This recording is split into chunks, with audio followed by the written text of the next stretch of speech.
السلام علیکم ورحمۃ اللہ وبرکاتہ۔ اعوذ باللہ من الشیطان الرجیم، بسم اللہ الرحمن الرحیم۔ ماں باپ کی جو عزت ہے اور محبت ہے وہ ہمارے اندر ایک انسٹنکٹلی ہے، لیکن جیسے جیسے عمر میں جو ہے وہ بچپن سے انسان جو جوانی کی طرف جاتا ہے تو جو ہے ایک کھلنڈرا پن ہوتا ہے، اور وہ ایج ہوتی ہے اس میں کئی دفعہ انسان جو ہے وہ اپنے ماں باپ کو وہ رسپیکٹ یا وہ عزت نہیں دے پاتا کئی دفعہ، یا ان سے بحث کرتا ہے یا ان سے کوئی ایسے معاملات کرتا ہے۔ تو ایک تو بات یہ ہے کہ اللہ ہم سب کو یہ توفیق دے کہ ہم ماں باپ کے رشتے کو پہچاننے کی کوشش کریں، کہ اللہ کی ذات کے بعد جو ہے وہ اس دنیا کے اندر ہمیں جو باقی جانور ہوتے ہیں ان کے جو بچے ہوتے ہیں وہ تھوڑی دیر کے بعد ہی خود سے چل رہے ہوتے ہیں، لیکن اگر آپ اپنے بچوں کو دیکھیں خود تو ہمارا جو انسان کا جو بچہ ہوتا ہے وہ سب سے زیادہ ڈیپینڈنٹ ہوتا ہے، اور وہ اکیلے سروائیو کر ہی نہیں سکتا اپنے ماں باپ کے بغیر، یا کوئی بھی اس کی اس ٹائم پہ جو پروٹیکشن کرتا ہے۔ تو انسان کا بچہ جو ہے وہ سب سے زیادہ ڈیپینڈنٹ ہوتا ہے اپنے آس پاس، اور ظاہر بات ہے اس کی ماں اور اس کے باپ اس کو اس قابل بناتے ہیں کہ وہ کھڑے ہونے کے قابل بھی نہیں ہوتا، وہ سانس بھی زندہ بھی نہیں رہ سکتا کیونکہ اس کو کھانا پینا اس کی ایسی ہے کہ باقی جو دیکھیے جانور جو ہیں وہ فوراً اپنا چیزیں ڈھونڈنے لگتے ہیں اور چلنے لگتے ہیں، ٹھیک ہے۔ تو یہ ایک بہت بڑی ایک انڈیکیشن ہے ہمارے لیے کہ ہمیں اپنی آغاز کو ہمیں نہیں بھولنا چاہیے کبھی بھی، اور جیسے جیسے انسان زندگی میں گرو کرتا ہے جب وہ ان چیزوں کو محسوس کرتا ہے تو اس کو سمجھ آتا ہے کہ وہ اس کی کیا حیثیت تھی اپنے ماں باپ کے سامنے۔ تو ان آیات کے اندر جو ہے وہ کچھ الفاظ جو ہیں وہ ماں باپ کے لیے جو استعمال ہوئے کہ وہ اب آپ کو میں بتاتا ہوں، کہ جیسے کہ اس میں آتا ہے کہ وقضا، تو یہ قضا کا مطلب ہوتا ہے، قضا جو ہے جب کسی موت کو نکلنے کے لیے بھی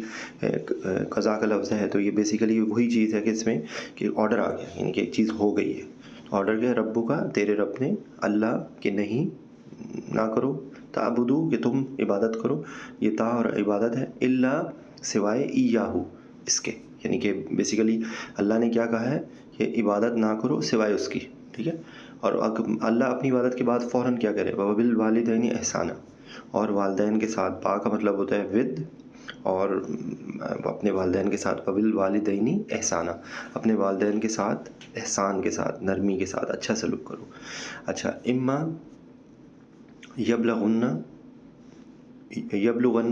عندک الکبر احدہما او کلاہما، تو بیسیکلی دیکھیں آپ اس میں یہ کہہ رہے ہیں کہ ان میں سے کوئی یہ بلاغت، جو بلوغت کے لیے لفظ ہوتا ہے نا کہ وہ پہنچ جائے، یعنی کہ اس چیز تک پہنچ جائے، تو اما یبلغن عندک، تمہارے ساتھ، یہ اندہ کا مطلب ہوتا ہے ود، ساتھ، یعنی کہ جو پاس چیز ہوتی ہے اندہ، تو اندہ کا کبرا کہ وہ تمہارے ساتھ پہنچ جائے، عمر کبرا یہ اولڈ ایج، کبریا کے لیے بھی یہ لفظ یوز ہوتا ہے کہ اگر ان میں سے کوئی ایک پہنچ جائے، احدہما یعنی کہ ان میں سے کوئی ایک، او کلاہما، تو بیسیکلی ایک یا دونوں بڑی ایج میں ہو جائیں تو کیا ہو، فلا تو نہیں، فا پس ہوتا ہے، لام لا جو ہے نہیں ہوتا ہے، تقل کہ تم بولو، لہما ان دونوں کے ساتھ، یہ ہما کی جو ضمیر دیکھیں یہاں پہ بھی آئی ہے، ہما یہاں پہ بھی آیا ہے، یہاں پہ بھی ہما ہے، تو ہما دو لوگوں کے لیے ہوتا ہے، تو اب ان دونوں کی بات ہو رہی ہے، فلا تقل لہما، لام کا مطلب ود ہوتا ہے، سوری فور ہوتا ہے، تو یہ لہما ان کے ساتھ یہاں پہ بول رہے ہیں، یہ تھوڑا سا ورڈلی مطلب تھوڑا سا بدل جاتا ہے، فلا تقل لہما افن، دیکھیں یہ اف کتنی کس لیول تک جا کے قرآن پاک میں لفظ یوز ہو رہا ہے کہ ان کے سامنے اف تک نہ کہو، ٹھیک ہے۔ وَلَا تَنْهَرْهُمَا، اور ان کو جھڑکو نہیں، اور نہیں تنہرهما ان دونوں کو، ٹھیک ہے، جھڑکو نہیں، وَقُلْ لَهُمَا قَوْلًا كَرِيمًا، تو اب یہ دیکھیں پھر یہی وہ لفظ آ رہے ہیں، وہی جو ہم بار بار ریپیٹ کر چکے ہیں، واو کا مطلب اور، قل کا مطلب کہو، لہما ان دونوں کے ساتھ، قولاً کریمہ، جو قول بولنے کو کہتے ہیں، کریمہ یعنی کہ جس کے اندر آپ کی اچھی کریم قول ان کے ساتھ کرو، ٹھیک ہے، ان کے ساتھ عزت سے بات کرو، ان کے ساتھ تکریم کے ساتھ بات کرو، ٹھیک ہے۔ اچھا پھر کیا ہے، وَخْفِضْ لَهُمَا جَنَاحَ الذُّلِّ مِنَ الرَّحْمَةِ وَقُلْ رَبِّ ارْحَمْهُمَا كَمَا رَبَّيَانِي صَغِيرًا، تو اس میں یہ کہا گیا ہے کہ دیکھیں وقت اس میں یہ نیچے کرنے کو بولنے کو کہا ہے، لہما ان دونوں کے ساتھ، ان دونوں کے سامنے، جناح کا مطلب ہوتا ہے پر، ٹھیک ہے. تو یہاں پر کتنے الفاظ کے ساتھ یہ بتایا جا رہا ہے کہ ذلت کے ساتھ ان کے سامنے جو ہے نا اپنی پروں کو جھکا کے لفظ ہے. تو اس کا محاورہ یہ ہے کہ ان کے سامنے انکساری سے اپنے آپ کو جھکا لو، رحمت کے ساتھ اپنے پروں کو جھکا لو. یہ لفظ قرآن پاک میں استعمال ہوئے، اور ہم کوئی سب کو انالیسس کرنا چاہیے کہ ہم کیا کرتے ہیں. تو اللہ ہمیں اپنے ماں باپ کے ساتھ نرمی اور عزت احترام سے پیش آنے کی توفیق دے. تو یہی بات ہے کہ ان کے ساتھ جو ہے وہ اپنے پروں کو، اپنے آپ کو جو ہم بہت ہواؤں میں سمجھتے ہیں، اپنے آپ کو ماں باپ کے سامنے ذلت کے ساتھ، یہ لفظ دیکھیں یوز ہوا ہے، یہ میرے سے الفاظ بولے نہیں جا رہے. اور کہیں وقر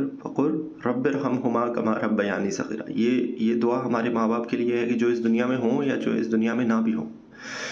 اور کہہ دیجئے رب ارحمہما کہ اللہ ان پہ رحم فرما، ان دونوں پہ رحم فرما، کما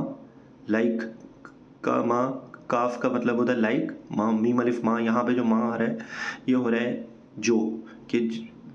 جس کی طرح ربا یعنی کہ اللہ میاں ان پہ اسی طرح رحمت کر، کما ربا یعنی ربا کا پالنے کے لفظ کے لیے ربا کا لفظ بیسیکلی جو مالک ہوتا ہے اس کو بھی ہم رب جب اس لیے کہتے ہیں کہ وہ ہمیں تو ربا یعنی نی جو ہے، نی کی ضمیر میرے لیے ہے، صغیرہ، کہ اللہ ان پر بھی، ان دونوں پر اسی طرح رحم فرما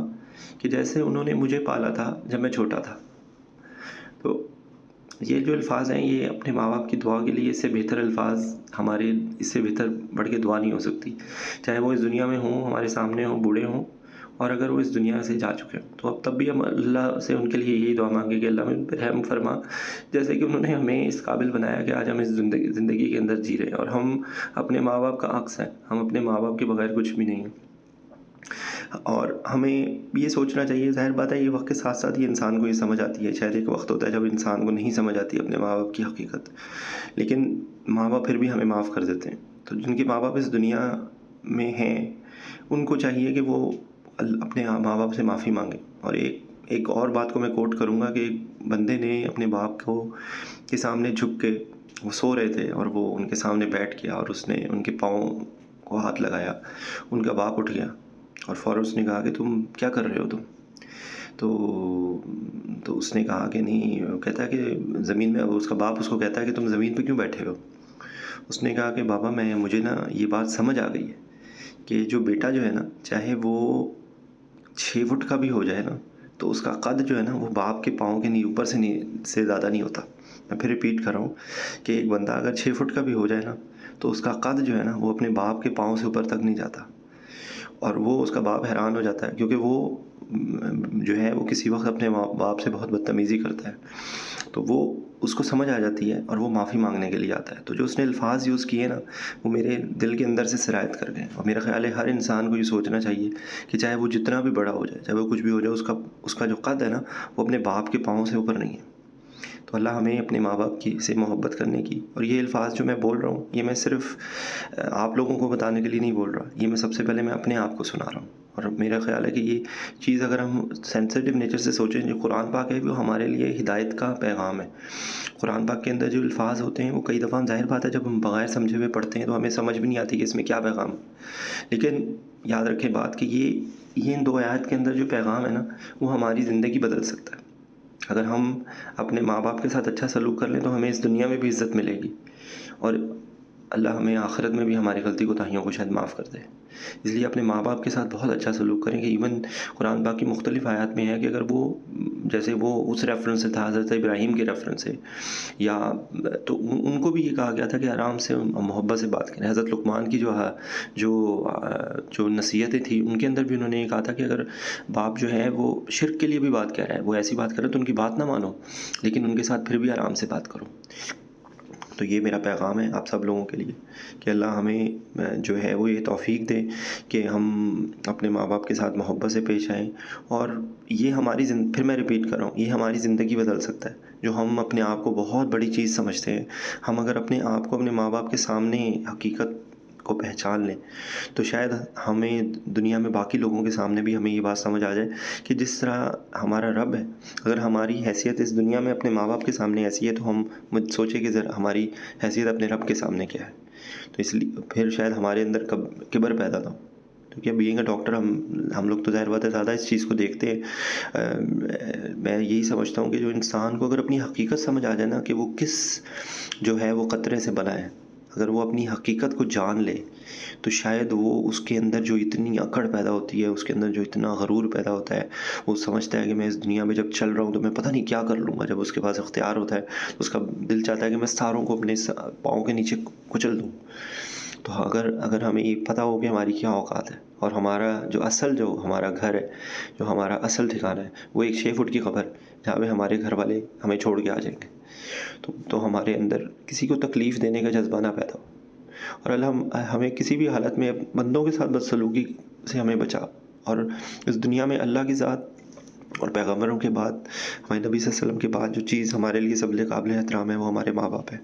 تو اللہ ہمارے ماں باپ کی عمر میں برکت دے، اور اگر ماں باپ اس دنیا سے جا چکے ہیں تو ان کی مغفرت کر اور ان کو اعلیٰ درجات دے. تو یہ میری دعا ہے آپ سے، میری گزارش ہے آپ سے کہ یہ دعا جو ہے وہ خود بھی پڑھا کریں اور اپنے بچوں کو بھی سکھائیں، تاکہ وہ بھی آپ کے لیے جب آپ اس دنیا سے جائیں تو وہ آپ کو یہ دعا پڑھ کے آپ کے لیے مغفرت کی دعا کریں. السلام علیکم ورحمۃ اللہ وبرکاتہ.